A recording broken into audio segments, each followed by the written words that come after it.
Hello everyone. तो आज हम लोग इस वीडियो में पढ़ने जा रहे हैं थेल्स थ्योरम के बारे में।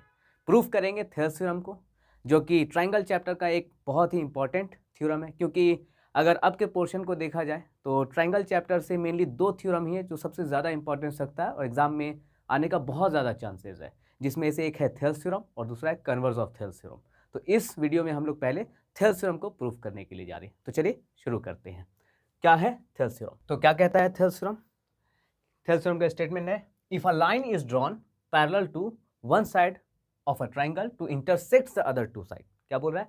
अगर किसी एक ट्राइंगल के, है ना, कोई भी एक साइड के पैरेलल आप लाइन ड्रॉ करते हो जो बाकी दोनों साइड्स को क्या करे, इंटरसेक्ट करे। जैसे यहाँ पे फिगर बना लेते हैं।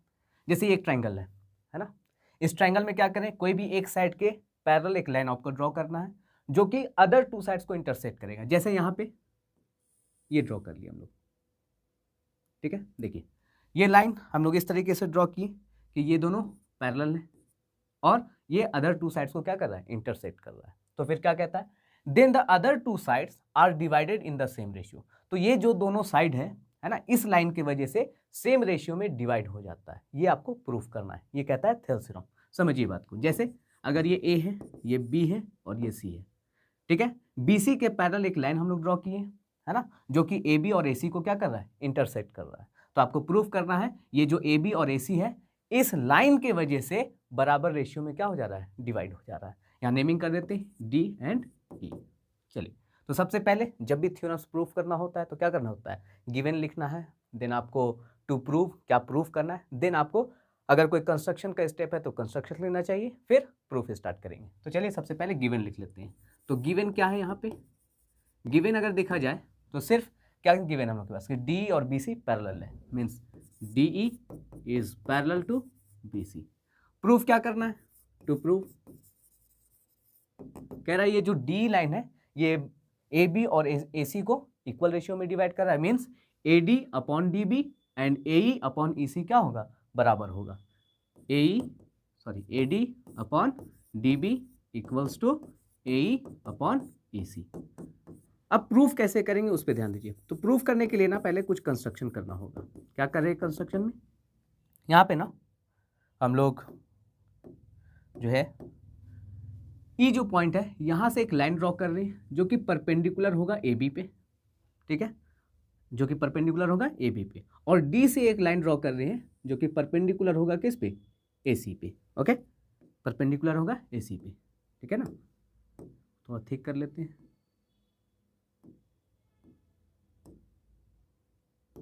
ठीक है, ये दो परपेंडिकुलर लाइन हम लोग ड्रॉ कर लिए, ठीक है। इसको नेमिंग कर देते हैं कुछ, यहाँ पे एल बोल देते हैं और यहाँ एम। इसके साथ ही साथ ये जो बी ई है और डी सी है इसको ज्वाइन कर दे रहे हैं। ज्वाइन कर दे रहे हैं किसको किसको, ये बी ई और डी सी को, ठीक है। इसको भी थोड़ा थिक कर लेते हैं। ओके, चलिए। तो यहाँ पे क्या क्या किए, सबसे पहले हम लोग एक ई एल लाइन ड्रॉ किए जो कि परपेंडिकुलर है ए बी पे, और दूसरा लाइन ड्रॉ किए डी एम जो कि परपेंडिकुलर है ए सी पे। तो ये कंस्ट्रक्शन का पार्ट हो जाएगा। तो यहाँ लिखना होगा क्या कि क्या ड्रॉ किए, E L perpendicular to A B, perpendicular to A B, and क्या ड्रॉ किए हम लोग, ई एल, है ना, सॉरी ई एल तो लिख चुके हैं, है ना, ये लिख चुके हैं। दूसरा क्या ड्रॉ किए हैं, डी एम जो कि परपेंडिकुलर है ए सी पे। इसके साथ साथ क्या किए, बी और सी डी को ज्वाइन किए, एंड ज्वाइन किसको किसको, B E and C D. इतना पहले आपको कर लेना है। जब भी कोई थ्योरम प्रूफ करने के लिए आपको देगा एग्जाम में क्वेश्चन, तो सबसे पहला काम होगा आपका गिवन लिखना, है ना, वो स्टेटमेंट पढ़ना है और स्टेटमेंट में क्या गिवन है वो लिख लेना है।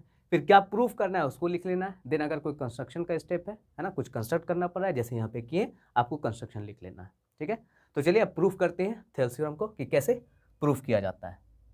देखिए ये हम लोग नेमिंग किए थे, यहाँ पे ए, यहाँ बी था, यहाँ सी, यहाँ डी, यहाँ ई, और ये एल है और ये एम है। तो प्रूफ कैसे करेंगे?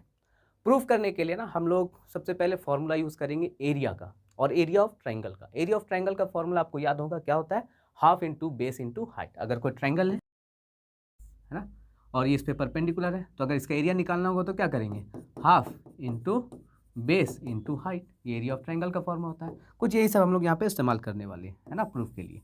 चलिए देखिए कैसे प्रूफ करने वाले हैं। ये ट्रायंगल आपको नजर आ रहा होगा ADE ट्रायंगल, इसका एरिया निकालना है, इसका एरिया निकालना है। और परपेंडिकुलर देखिए EL को ले रहे हैं, तो बेस कौन हो जाएगा, AD, है ना। कभी भी कोई ट्रायंगल होता है तो अगर हम यहाँ से परपेंडिकुलर ड्रॉ करेंगे तो ये बेस लिया जाएगा, अगर ये वाले परपेंडिकुलर लेंगे तो ये बेस लिया जाएगा, और यहाँ से परपेंडिकुलर लेंगे तो ये बेस लिया जाता है। इतना तो आपको पता ही है ना। चलिए तो अब इसको प्रूफ करते हैं। सबसे पहले यहाँ पे ले लेते हैं हम लोग area of triangle ADE, area of triangle ADE। और आपको पता है जैसा क्या, एरिया ऑफ ट्रायंगल का फॉर्म होता है half into base into height, तो half into base into height. हाँ, ये डिपेंड करता है कि बेस कौन सा ले रहे हैं, उस हिसाब से करस्पॉन्डिंग हाइट आपको लेना होगा। इस बार बेस ना हम AD को ले रहे हैं, बेस ले रहे हैं AD को, तो करस्पॉन्डिंग हाइट कौन हो जाएगा, EL हो जाएगा। क्या हो जाएगा, EL। इसको बोले इक्वेशन 1, ठीक है। ऑल्सो अब ना क्या कर रहे हैं, ध्यान दीजिएगा, ये ट्रायंगल आपको नजर आ रहा है, ये वाला ट्रायंगल है ना, BDE, ये वाला ट्रायंगल कौन सा, देखिए मार्क करके बता रहा हूँ, ये BDE ट्रायंगल, ये ट्रायंगल, ठीक है। इसका एरिया निकालने वाले हैं। आप अगर अच्छे से देखो, ये एक ऑब्ट्यूज एंगल ट्रायंगल है ना। और ऑब्ट्यूज ट्रायंगल में आपको थोड़ा ध्यान रखना होगा, क्या, जैसे अगर कोई ऑब्ट्यूज एंगल ट्रायंगल है ना, ठीक है। अभी क्या बताएं कि कोई ट्रायंगल का अगर एरिया आपको निकालना है तो करस्पॉन्डिंग हाइट और बेस लिया जाता है। मीन्स क्या, कि अगर आप यहाँ से परपेंडिकुलर ड्रॉ करोगे तो ये बेस हो जाएगा, ये हाइट हो जाएगा। यहाँ से ड्रॉ करोगे तो ये परपेंडिकुलर हो जाएगा, ये बेस हो जाएगा, है ना। लेकिन अगर आप यहाँ से ड्रॉ करते हो परपेंडिकुलर तो ये बाहर चला जा रहा है। तो ऑब्ट्यूज एंगल ट्रायंगल के केस में आपको ध्यान रखना है कि अगर ये ऑब्ट्यूज एंगल वाले वर्टेक्स से, है ना, यहाँ पे ऑब्ट्यूज एंगल बन रहा है और इस वर्टेक्स से आप परपेंडिकुलर ड्रॉ करोगे ना तो ये बाहर चला जाता है। तो आपको घबराना नहीं है, यही बेस लेना है और हाइट यही लेना है, इसी से एरिया मिलता है, ठीक है ना। ऑब्ट्यूज एंगल ट्रायंगल के एरिया में आप ऐसे ऑब्ट्यूज एंगल ट्रायंगल का आप एरिया ऐसे भी निकाल सकते हो। ये जो बाहर हाइट है यही आपका हाइट कंसीडर होगा और बेस ये हो जाएगा, ठीक है। अब देखिए यहाँ पे क्यों ऐसा बोल रहे थे हम, जैसे ये ट्रायंगल है ना, ये जो ट्रायंगल है कौन सा, BDE ट्रायंगल, इसका हाइट देखिए बाहर जा रहा है, तो अगर आप बेस लोगे BD को तो हाइट EL ही आएगा, है ना। इसका सिर्फ ध्यान रखना है। तो देखिए also area of triangle BDE, क्योंकि ट्रायंगल है तो फिर फॉर्मूला वही half into base into height, ठीक है। तो बेस हम लोग ले रहे हैं BD को, इस ट्रायंगल के लिए बेस ले रहे हैं BD को, तो हाइट कौन सा हो जाएगा, हाइट EL ही हो जाएगा, भले वो ट्रायंगल से बाहर है ना, बट हाइट वही लिया जाएगा। तो ये हो गया EL, ये हो गया हमारा इक्वेशन 2। अब क्या कर रहे हैं, इक्वेशन 1 और 2 को डिवाइड कर दे रहे हैं। Now dividing equation 1 by 2, okay. तो क्या मिल जाएगा हम लोग, देखिए लेफ्ट साइड में मिल जाएगा area of triangle ADE upon area of triangle BDE, और RHS में क्या मिल जाएगा, half into AD into EL, equation 1 से, और इधर आ जाएगा half into BD into EL। अब अगर आप देखो तो यहाँ हाफ हाफ कैंसिल और EL भी कैंसिल हो जा रहा है, तो यहाँ से आपको क्या मिल जा रहा है, आपको मिल जा रहा है area of triangle ADE upon area of triangle BDE equals to AD upon BD। इसको हम लोग बोले इक्वेशन 3, ठीक है। अभी क्या किए हम लोग, समझिए बात को। अभी ना यहाँ पे हम लोग पहले ADE ट्रायंगल का एरिया निकाले और फिर BDE ट्रायंगल का एरिया निकाले। कुछ इसी तरीके से जैसे हम लोग लेफ्ट साइड में काम किए ना, वैसे ही राइट साइड में काम करने वाले। क्या कहना चाह रहे हैं, मतलब फिर से हम लोग ADE ट्रायंगल का एरिया निकालेंगे, ठीक। बट इस बार ना बेस लेंगे AE को, तो परपेंडिकुलर हो जाएगा हमारा DM, ठीक। और इसके बाद क्या करने वाले हैं, फिर हम लोग लेंगे इस ट्रायंगल के एरिया को, एकदम सेम प्रोसीजर से। चलिए इसको करके दिखाते हैं, ठीक है। तो यहाँ पे आ जाते हैं, यहाँ पे हमारा नेमिंग क्या क्या था उसको लिख लेते हैं पहले, ठीक है। यहाँ A था, ये B, ये C, है ना, A B C D E, यहाँ पे L और यहाँ पे M, ठीक है। तो अब हम लोग फिर से एरिया ऑफ ट्रायंगल ADE ही निकालने जा रहे हैं। क्यों निकाल रहे हैं समझ में आएगा अभी। एरिया ऑफ ट्रायंगल ADE, तो फॉर्मूला भी वही, half into base into height, है ना। तो क्या हो जाना है, हाफ इंटू, इस बार बेस ले रहे हैं, देखिए ए को, बेस ले रहे हैं ए को, तो हाइट हो जाएगा डीएम, ठीक है। तो यहाँ पे आ जाएगा ए इंटू डीएम, ठीक है। इसको हम लोग बोले इक्वेशन 4, क्योंकि थर्ड तक हमारा हो चुका है यहाँ पे, है ना, इक्वेशन थर्ड तक हो चुका है, इसको फोर्थ इक्वेशन ले लेते हैं। अब सेम तरीके से जो अभी फंडा बताए थे क्या, ऑब्ट्यूज एंगल ट्रायंगल वाले में, जैसे यहाँ पे सी डी ई, ये भी एक ऑब्ट्यूज एंगल ट्रायंगल है, तो अगर हम बेस सी ई को लेंगे तो हाइट डी एम हो जाएगा, तो इसका एरिया हम लोग निकालने जा रहे हैं। नाउ एरिया ऑफ ट्रायंगल कौन सा, सी डी ई, तो फॉर्मूला भी वही, half into base into height, ठीक है। तो हाफ इंटू बेस, बेस कौन सा कंसिडर कर रहे हैं, सीई को, तो हाइट कौन हो जाना है, इसके कॉरेस्पॉन्डिंग हाइट बाहर जाएगा, कौन, डीएम। ये हो गया हमारा इक्वेशन 5। अब जैसे इक्वेशन 1 और 2 को डिवाइड किए थे, सेम तरीके से इक्वेशन 4th और 5th को डिवाइड कर रहे हैं। नाउ डिवाइडिंग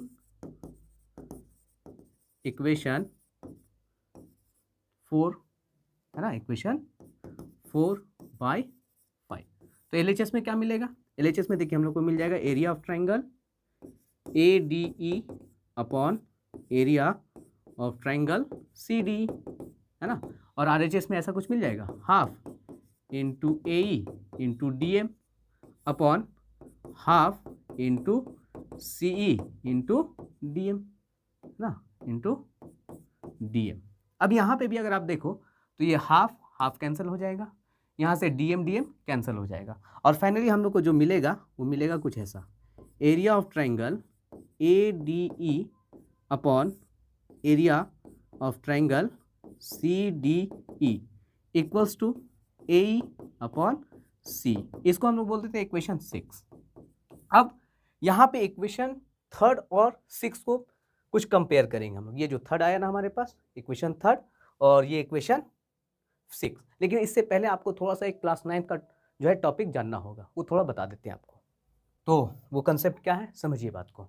एक थ्योरम था क्लास 9th में, है ना, क्या था कि triangles on the same base and between the same parallel lines are equal in area. मतलब क्या है समझिए, कहीं ना कहीं ये थ्योरम जो है आपके सिलेबस से डिलीटेड था, इसलिए यहाँ पे बताना होगा। देखिए अगर कोई भी ट्राइंगल है जैसे ये, है ना, और ये एक ट्राइंगल है, तो इन दोनों का बेस देखिए सेम है, बेस दोनों का सेम है, और ये दोनों अगर सेम पैरेलल लाइन के बीच में हो जाए, ये सेम पैरेलल लाइन के बीच में हो जाए, तो इन दोनों ट्रायंगल का एरिया इक्वल हो जाएगा। जैसे मान लो ये ए बी सी ट्रायंगल है और ये ए बी डी ट्रायंगल है, और ये लाइन पैरेलल है सपोज दैट, तो ये जो ए बी सी का एरिया होगा ना, ए बी सी का एरिया और ए बी डी का एरिया ये इक्वल हो जाता है, और इस थ्योरम को क्या बोलते हैं, triangles on the same base and between the same parallel lines are equal in area. ठीक है, बस इसी थ्योरम का यहाँ पे यूज़ करेंगे थोड़ा, इसीलिए बताना था। चलिए अब ध्यान दीजिए कि कैसे यूज़ करने वाले हैं। यहाँ पे कौन कौन सा ट्रायंगल है वो जिसका हम लोग बात करने वाले हैं। देखिए ये जो ट्रायंगल आप देखो, यहाँ पे डी ई और बी सी पैरेलल था। अब ये ट्रायंगल को देखिए, ये वाला ट्रायंगल नजर आ रहा है, डी ई बी, ये ट्रायंगल है एक, और दूसरा ट्रायंगल देखिए ये वाला डी सी ई। अगर आप अच्छे से देखो ये दोनों जो है सेम बेस पे है, और सेम बेस कौन है, डी, है ना। अगर आप देखो तो डी दोनों का सेम बेस है, यहाँ से ये ट्रायंगल बन रहा है और यहाँ से ये ट्रायंगल बन रहा है, और दोनों अच्छे से अगर ध्यान दीजिए तो दोनों सेम पैरेलल लाइन के बीच में भी है, तो इन दोनों का एरिया बराबर होगा। बस इसी थ्योरम का यहाँ पे हम लोग थोड़ा यूज करेंगे। क्या बोलेंगे कि सिंस ट्रायंगल कौन सा, B D E triangle, B D E, है ना, since triangle B D E and triangle कौन सा, ये वाला C D E are on the same base. ये दोनों क्या सेम बेस पे, सेम बेस कौन है, D, and between the same parallel lines, और वो दोनों सेम पैरेलल लाइंस कौन है, D and B C, means बोले तो D parallel to B C. इसलिए क्या होगा, हेंस जो area of triangle B D E होगा वो इक्वल हो जाएगा area of triangle C D E के। इसको हम लोग बोलते हैं इक्वेशन, कहाँ तक हुआ था, 6 तक हुआ था ना, इसको 7 कह देते हैं। नाउ फ्रॉम इक्वेशन 6, इक्वेशन 6 से हम लोग को क्या मिल जाएगा, इक्वेशन 6 से हम लोग को मिल जाएगा area of triangle A D E upon, अब देखिए यहाँ इक्वेशन 6 में क्या था, एरिया ऑफ ट्रायंगल CDE, और अभी हम लोग यहाँ क्या प्रूव कर लिए कि एरिया ऑफ ट्रायंगल CDE बराबर है BDE के। तो CDE को हटाकर BDE रख दे रहे हैं वहाँ पे, तो यहाँ पे लिख सकते हैं एरिया ऑफ ट्रायंगल BDE।